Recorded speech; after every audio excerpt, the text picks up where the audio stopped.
బైబిల్లో నుంచి ఎఫెసీయులకు రాసిన పత్రిక.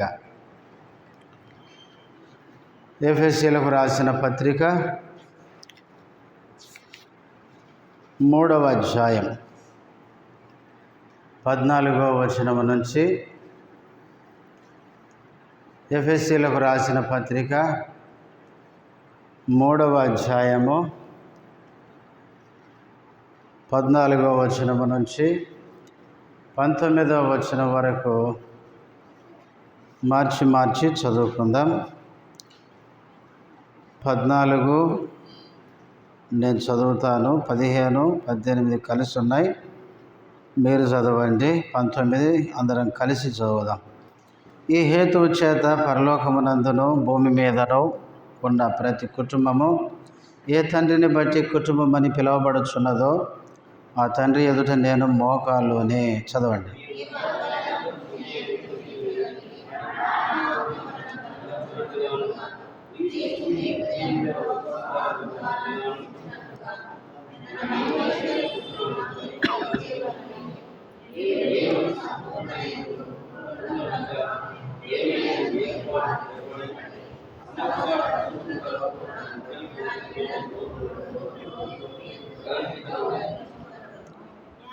జ్ఞానమునకు, అందరం కలిసి చదువుదాం. జ్ఞానమునకు మించిన క్రీస్తు ప్రేమను తెలుసుకున్నటకును తగిన శక్తి గల వారు కావాలని ప్రార్థించుచున్నాను. ప్రార్థన చేసుకుందాం. ప్రేమ కలిగిన మా తండ్రి, పరిశుద్ధుడైన దేవ, యేసుక్రీస్తు నామములో వందనములు. పాటల్లో సహాయపడినందుకు స్తోత్రాలు. ప్రార్థనలో ప్రవేశించక మునుపు చదవబడిన వాక్య భాగములో నుంచి మాతో మాట్లాడుతురండి. ప్రార్థన కొరకై మమ్మలను సిద్ధపరచండి. నీ దాసుని బలపరిచి వాడుకొనమని, వచ్చిన బిడ్డలకే స్తోత్రాలు. ఇంకెవరైనా వస్తుంటే నడిపించమని యేసు నామములో స్తుతించి ప్రార్థిస్తున్నాము తండ్రి, ఆమెన్.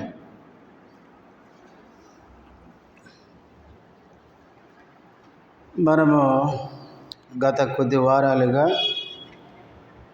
ఈ భాగాన్ని మనము సంఘ ప్రార్థన కొరకు మనం చదువుకొని మనము కొంత సమయం ప్రార్థనలో గడుపుతున్నాం. ఈ రోజుతో ఈ భాగాన్ని మనము ముగించుకొని ప్రభుచితమైతే వచ్చే వారము మరో భాగానికి మనం వెళ్దాం.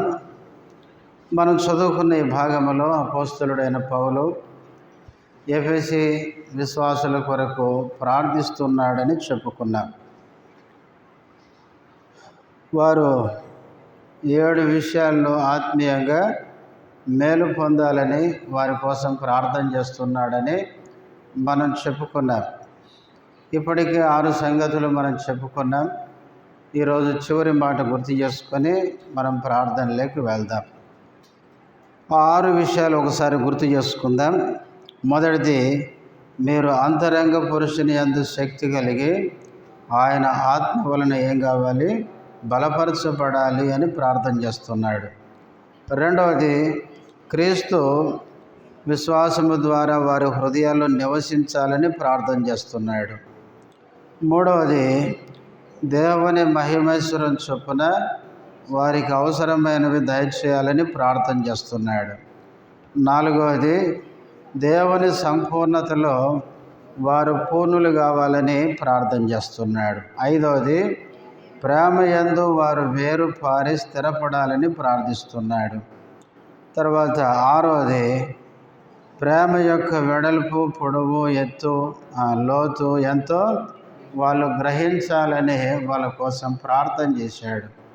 ఇక 6వ సంగతి 19వ వచనం, 7వ సంగతి 19వ వచనం చదవండి. జ్ఞానమునకు మించిన క్రీస్తు ప్రేమను తెలుసుకొనుటకును తగిన శక్తి గలవారు కావాలని ప్రార్థించుచున్నాను. చివరిగా 7వది, జ్ఞానమునకు మించిన క్రీస్తు ప్రేమ తెలుసుకోవడానికి తగిన శక్తి గలవారు కావాలని ప్రార్థన చేస్తున్నాడు. జ్ఞానమునకు మించిన క్రీస్తు ప్రేమ. క్రీస్తు ప్రేమ అనేది మన జ్ఞానానికి మించినది. అసలు వాస్తవంగా దేవుడే మన జ్ఞానానికి, మన శక్తికి మించినవాడు. చూడండి, యోబు గ్రంథం 33వ అధ్యాయం. యోబు గ్రంథం 33వ అధ్యాయం 13వ వచనం. తన క్రియలలో దేని గూర్చియో ఆయన ప్రత్యుత్తరమియ్యడు. దేవుడు నరుల శక్తికి మించినవాడు. నీవేళ ఆయనతో పోరాడుదువు. ఏమన్నాడు ఇక్కడ? కింద చదువుతాం 2వ భాగంలో. దేవుడు నరుల శక్తికి మించినవాడు. దేవుడు ఎలాంటి వాడంటే మన శక్తికి మించిన దేవుడు. అందుకనే నీవేళ ఆయనతో పోరాడుదువు. దేవునితో మనిషి పోరాడకూడదు, ఎందుకంటే దేవుడు మన శక్తికి మించినవాడు.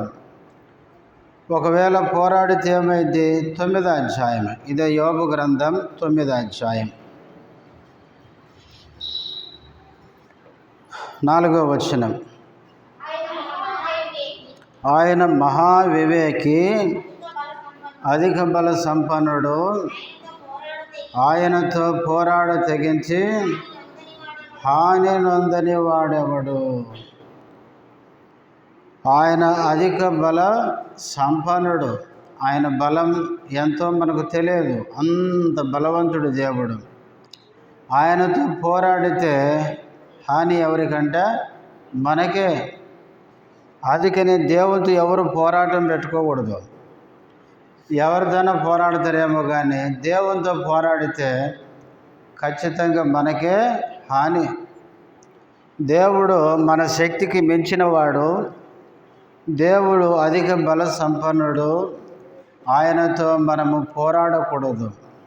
ఆయనతో పోరాడితే మనకే హాని, మనకే నష్టం జరుగుతుంది. బైబిల్లో చూడండి, ఫరో పోరాడినాడు కదా, యెహోవా ఎవడు అన్నాడు. దేవుడు ఏం చేశాడు? ఐగుప్తు అంతా నాశనం చేశాడు. ఐగుప్తులో తొలిచూలులందరినీ ఏం చేశాడు? ప్రతి ఇంటిలో మగ తొలిచూళ్ళందరినీ ఏం చేశాడంటే మొత్తం లేపేసినాడు. ఎట్లుంటుంది చూడండి. కాబట్టి ఫరో దేవునితో పెట్టుకున్నాడు. చివరికి సేవకులు వచ్చి అన్నారు, ఇంకెందుకు ఇలా ఉంచుకుంటావయ్యా, వీళ్ళ దేవునితో పెట్టుకున్నావు నువ్వు, దేశం అంతా ఏమైంది? మొత్తం నాశనమైంది. కాబట్టి ఫరో దేవునితో పెట్టుకున్నాడు, దేశము నాశనమైంది. చివరికి ఏమైంది? ఎర్ర సముద్రంలో ఫరోను ముంచేసినాడు దేవుడు. అంతేకాదు, సన్హెరీబు అసూరు రాజు హిజ్కియా కాలంలో హిజ్కియా మీదకి వచ్చి చాలా గొప్పగా మాట్లాడినాడు, డంబంగా మాట్లాడినాడు. నా చేతిలో నుంచి ఏ దేవుడు ఎవరిని రక్షించలేకపోయినారు.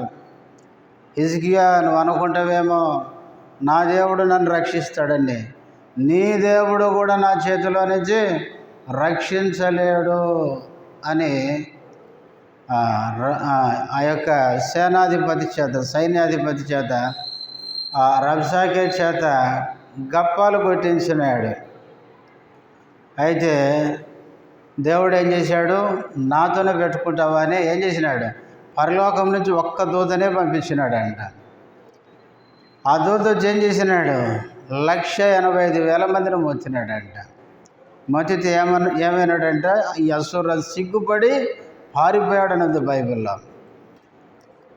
అంతేకాదు, నెబుకద్నెజరు కూడా దానియేలు చెప్పంగా కూడా ఏమైందంటే ఈ దేశమంతా నాదే అని గర్వించినాడు. నేను కట్టిందే, ఇదంతే నాదే కదా అని హృదయంలో గర్వించిన దానియేలుకి ఏం చేశాడు?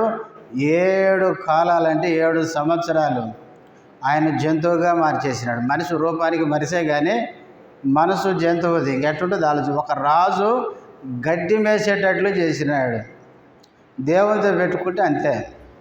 అట్లాగే బెల్షస్సరు కూడా, బెల్షస్సరు ఏం చేసినాడు?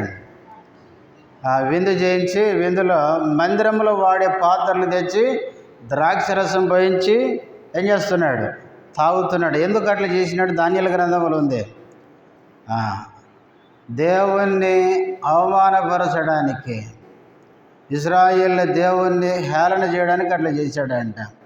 చేస్తే దేవునితో పెట్టుకున్న బెల్షస్సరుకి ఏమైంది, ఒక చెయ్యి వచ్చింది, మనిషి రాలే, గోడ మీద రాసింది, అయిపోయింది కథ. మెనీ టెకెల్ ఉపార్సిన్, నీ పని అయిపోయిందని రాసినాడు అంతే. అందుకనే మనం గుర్తుపెట్టుకోవాలి, దేవుడు మహాబల సంపన్నుడు. దేవుడు శక్తి మన శక్తికి మించింది కాబట్టి మించిన శక్తి కలిగిన దేవుడు. ఆ దేవునితో మనం ఎప్పుడూ పోరాడకూడదు. మొదటిగా మన దేవుడు మనకంటే మించినవాడు ఆయన. అంతేకాదు ఆయన తెలివి, ఆయన జ్ఞానము మనకంటే మించినదే. చూడండి 139వ కీర్తన, 139వ కీర్తన 6వ వచనం. ఇటు తెలివి నాకు మించినది, అది అగోచరము, అది నాకు అందదు. దావీదు అంటున్నాడు, ఇట్టి తెలివి అంటే దేవుణ్ణి గూర్చిన తెలివి ఏంటంటే నాకు మించినది. దావీదు ఒప్పుకుంటున్నాడు, అయ్యా నీకున్న తెలివి నా తెలివి కంటే ఏమైంది, మించిపోయింది. ఎందుకు మించిపోయింది అన్నాడంటే మొదటి వచనం, యెహోవా నీవు నన్ను పరిశోధించి తెలుసుకొని ఉన్నావు. దావీదు ఒప్పుకుంటున్నాడు, యెహోవా అయ్యా నీవు నన్ను పరిశోధించి నన్ను ఏం చేసావు, తెలుసుకున్నావు, నా గురించి నీకు బాగా తెలుసు. ఏం తెలుసు? 2వ వచనం, నేను కూర్చుండుట నేను లేచుట నీకు తెలియను. ఏం తెలుసు దేవునికి దావీదు గురించి అంటే ఆయన కూర్చోవడం తెలుసు, ఆయన లేయడం తెలుసు. నాకు తలంపు పుట్టక మునిపే దావీదు యొక్క తలంపును గ్రహిస్తున్నాడు, దావీదు మనసు కూడా గ్రహిస్తున్నాడు. ఒక మనిషి అయితే ఏం చేయలేడు చెప్పండి? ఇప్పుడు నా మనసులో ఏముందో మీకు తెలుసా? నేను మైండ్లో ఏం ఆలోచిస్తున్నాను మీకు తెలుసా? మీ ముందు మేడి పండులాగా నిలబడతాను, లోపలంతా అంతా చెడుగా ఆలోచించవచ్చు. కానీ దేవుడి కాడ అట్లా కాదు, దేవునికి అంతా తెలుసు. అందుకే బైబిల్లో యేసుప్రభు అన్నాడు, మీరు ఎందుకు అట్లా ఆలోచిస్తున్నారు అన్నాడు. అంటే వాళ్ళు ఆలోచన చెప్పకముందే ఆయన అంటాడు, మీరెందుకు అట్లా ఆలోచిస్తున్నారు, మీరెందుకు అట్లా తలంచుతున్నారు. దేవుడు ఆయన మన తలంపులను, మన మనసును గ్రహించే దేవుడు. అందుకే యేసుప్రభు మీరెందుకు అట్లా తలస్తున్నారు, మీ మనసులో ఎందుకు అట్లా ఆలోచిస్తున్నారు అన్నాడు. కాబట్టి దేవుడు మన తలంపులను, మన మనసును ఆయన గ్రహించేవాడు, తెలుసుకునేవాడు. 3వ వచనం, నా నడకను నా పడకను నీవు పరిశీలన చేసి ఉన్నావు. నడక అంటే నేను ఎక్కడికి పోతున్నానో ఆయనకు తెలుసు, నేను ఎక్కడ పడుకుంటానో కూడా తెలుసు. కాబట్టి దావీదు యొక్క ప్రయాణాలు, పడుకునేది అంతా దేవునికి తెలుసు.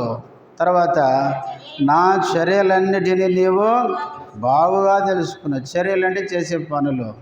దావీదు ఏం చేస్తున్నాడో అంతా దేవునికి తెలుసు. ఇప్పుడు చూడండి, మీరు అందరూ వచ్చి ఇక్కడ కూర్చున్నారు మంచోళ్ళలాగా. ఇప్పుడు దాకా ఏం చేసి వచ్చారు ఎవరికి తెలుసు? తెలుసా నాకు? పోనీ నేనేం చేసి వచ్చాను మీకు తెలుసా? కాబట్టి సాధన ఒకటి చేసేయచ్చు, ముందుకు వచ్చి మంచోళ్ళగా కూర్చోవచ్చు. మనము ఎప్పుడు ఏం చేస్తామో మనకు తెలియదు. ఇప్పుడు ఒక వ్యక్తి చాటును ఏం చేస్తాడో, ఎదుర్కొన్నప్పుడు ఏం చేస్తాడో మనకు తెలియదు.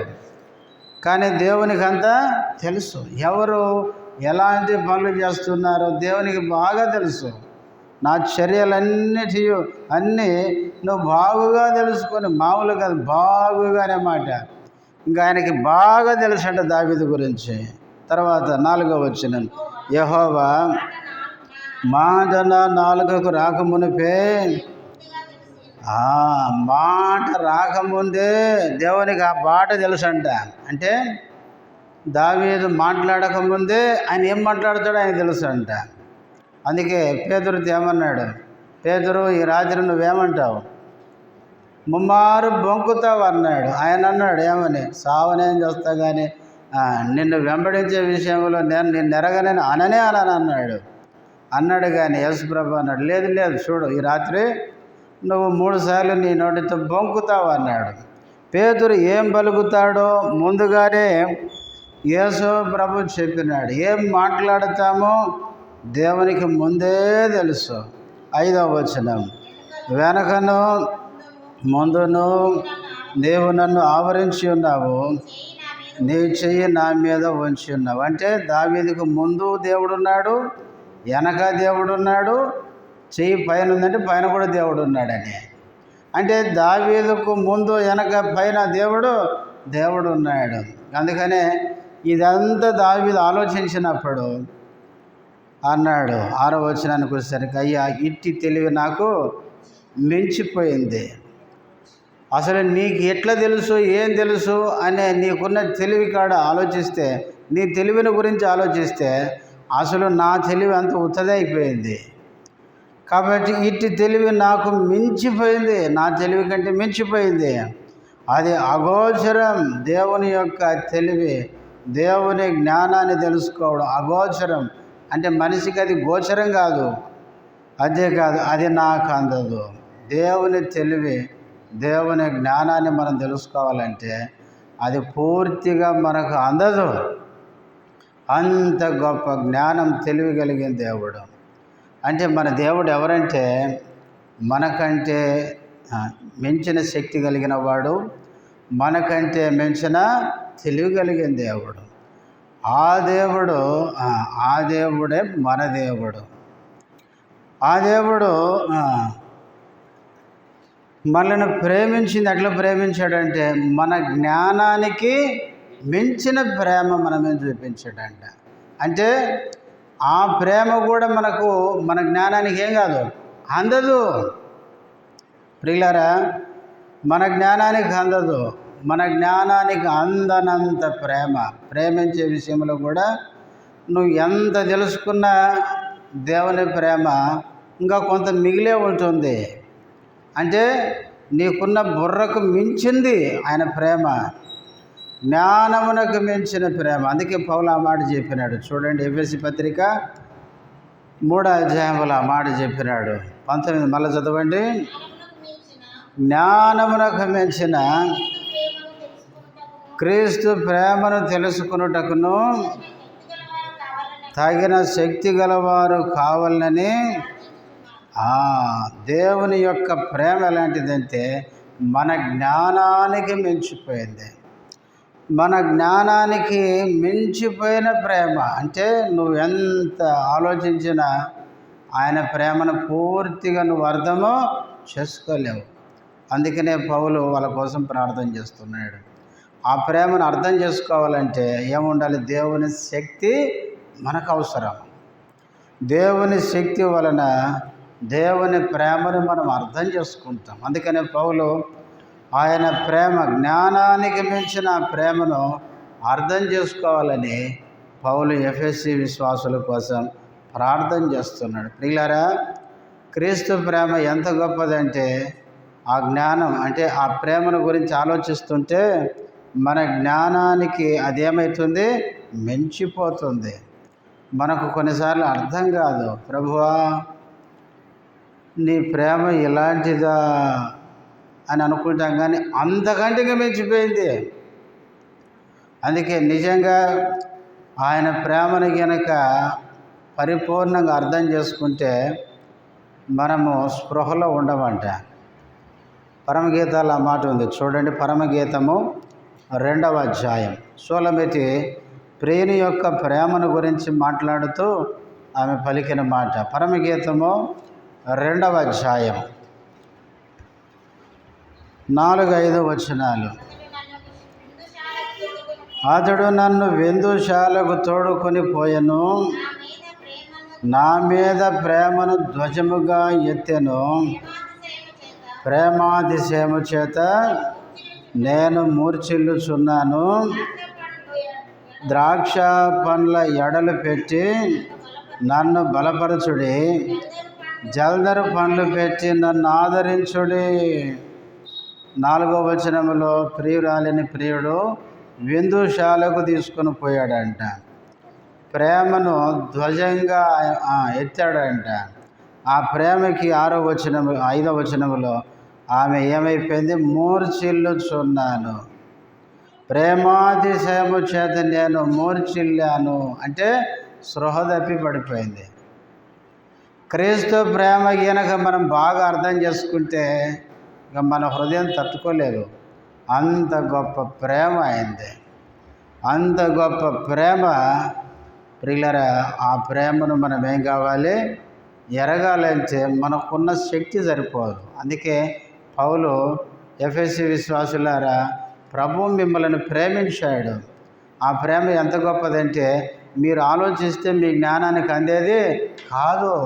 మీ జ్ఞానానికి మించిన ప్రేమ ఆయన మీ పట్ల చూపించాడు. కాబట్టి ఆ ప్రేమను అర్థం చేసుకోవాలంటే మీ శక్తి సరిపోదు. అందుకే ఆ ప్రేమను అర్థం చేసుకునే శక్తి దేవుడు మీకు దయచేయాలని మీకోసం నేను ప్రార్థన చేస్తున్నాను. కాబట్టి మనం కూడా ప్రార్థన చేసుకోవాలి. క్రీస్తు ప్రేమ ఎంత గొప్పదో ఎరగడానికి కావలసిన శక్తి దేవుడు మనకు దయచేయనట్లు. నిజంగా ఆ ప్రేమను గుర్తిస్తే, ఆ ప్రేమను ఎరిగిన మనము ఆయన కోసం ఏమైనా చేస్తాం. బైబిల్లో చూడండి, భక్తులు దేవుని ప్రేమను రుచించిన తర్వాత ఆ దేవుని కొరకు ఏమైనా కూడా సిద్ధమైపోయినారు. బైబిల్లో చూడండి,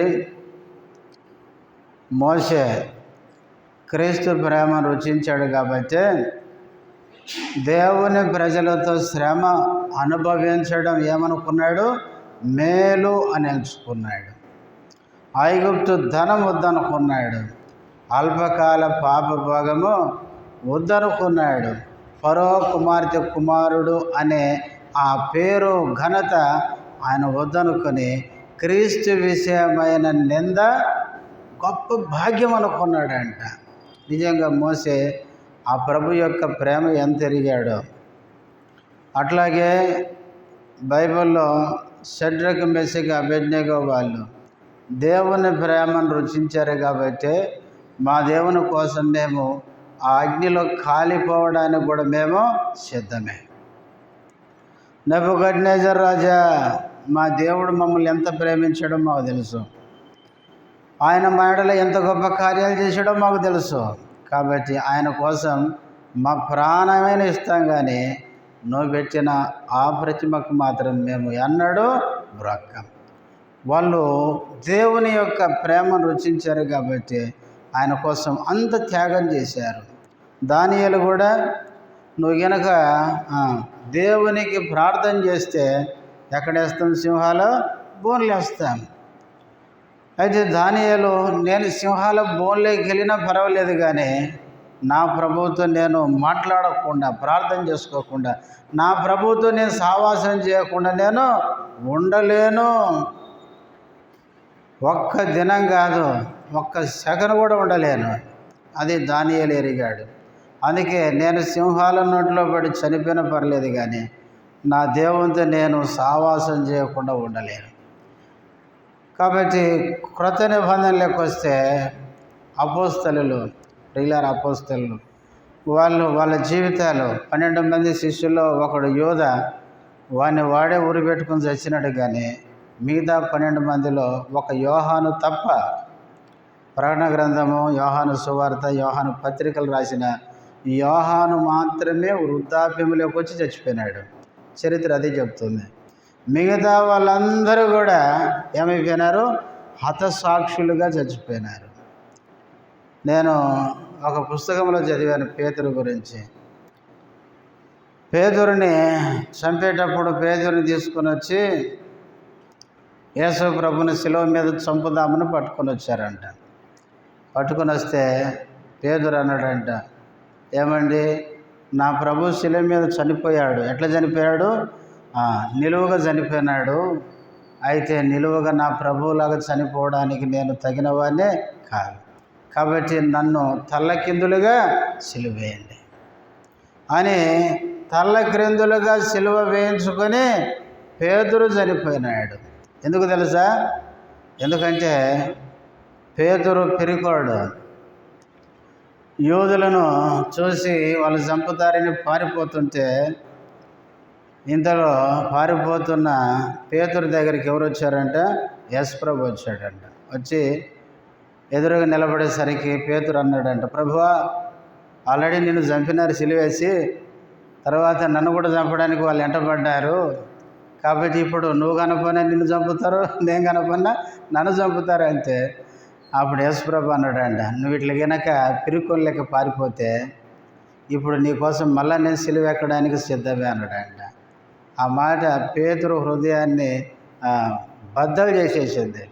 అందుకనే పేతురు ప్రభువు కోసం అంత త్యాగం, నా ప్రభు నా కోసం మరలా చనిపోవడానికి రెడీ అయినాడంటే అంతదానికి నేను చచ్చితే మంచిది కదా అని ఆయన తల్ల క్రిందిలో చచ్చిపోయినాడు.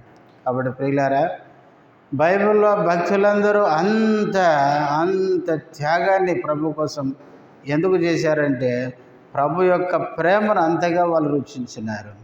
అపోస్తలుడైన పౌలు కూడా, అపోస్తలుడైన పౌల్ని ఏం చేశారు, రోమ చెరసాల నుంచి కొంతకాలం ఉంచి తర్వాత ఆయన తీసుకుని వచ్చి రోమ పట్టణంలో చిరఛేదనం, తలని ఏం చేశారు, నరికేశారంట. నేను ఒక పుస్తకంలో చదివాను. ఆ తల ఎట్లా నరికారంట తెలుసా? యూ షేపులు ఉంటుంది కదా, మొద్దు యూ షేప్లో పెట్టి తల మెడ ఆ మధ్యలో గ్యాప్లోకి వస్తుంది చూడండి, అట్లా పెట్టి పండుకోబెట్టి ఒక్క దెబ్బ ఏం చేశారంటే తల మీద వేసేసారు. అయితే ఆయన నరుకుతుంటే పౌలు కీర్తనలు పాడుతూ ప్రాణం విడిచాడంట. కాబట్టి ఆనాడు భక్తులంతా అంత త్యాగం ప్రభు కొరకు ఎందుకు చేశారంటే వాళ్ళు క్రీస్తు ప్రేమను అంతగా రుచించినారు. అందుకనే పౌలు ఎఫెసీయులకు రాస్తూ మన జ్ఞానానికి మించిన ఆ క్రీస్తు ప్రేమను మనం ఎరగడానికి దేవుడు మనకేం చేయాలి, శక్తినివ్వాలి.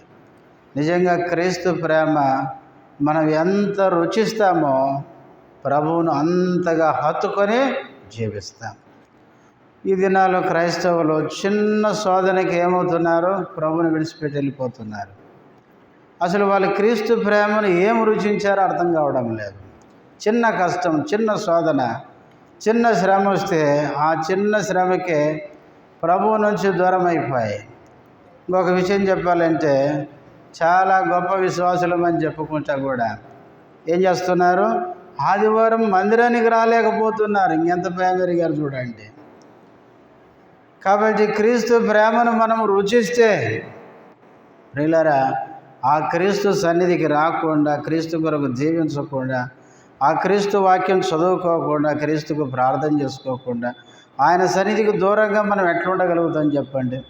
కాబట్టి అందుకే మనం కూడా ప్రార్థన చేయాలి. ప్రభువా, జ్ఞానానికి మించిన ఆ ప్రేమ నా పట్ల చూపించావు, కానీ ఆ ప్రేమ నేను తెలుసుకున్నది చాలా తక్కువ. కాబట్టి ఆ ప్రేమ తెలుసుకోవడానికి నాకు కూడా నీ శక్తిని దయచేయమని మనం ప్రార్థన చేయాలి. అట్లా చేసినప్పుడు దేవుని యొక్క ప్రేమను ఎరుగునట్లు ప్రభుకు కావలసిన శక్తి దేవుడు మనకిస్తాడు. ప్రార్థన చేసుకుందాం. మోకరించండి.